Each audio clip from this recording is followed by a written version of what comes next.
On était un groupe ensemble, il n'y en avait pas qui étaient laissés à côté. On allait au champ de bataille, tous les joueurs ensemble.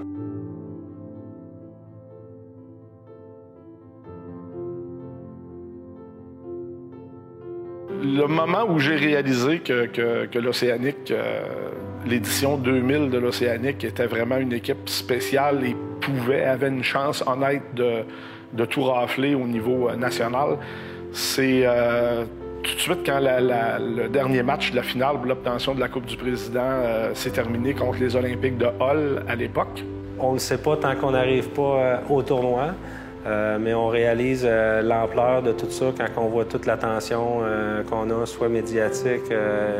Quand on arrive sur place, bien, on entend parler de toute l'histoire qu'il y a autour de la Coupe, ces choses-là. Ça fait que la pression monte, l'excitation monte. Je pense que quand on est arrivé à Halifax, on était nerveux. On voulait absolument gagner le trophée, puis on savait que c'était à notre portée.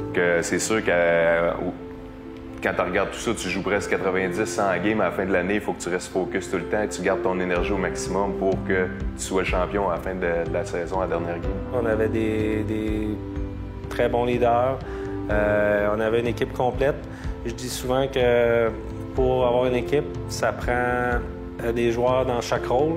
C'est vraiment ce qu'on avait. Il n'y avait pas personne qui jalousait sur son temps de glace. Tout le monde était très concentré sur qu'est-ce qu'on avait à faire.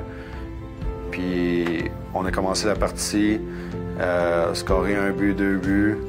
Puis Sébastien Caron, notre gardien de but, qui faisait les gros arrêts au bon moment pour nous garder notre avance. Tout le monde était très confiant en continuant à jouer du très bon hockey.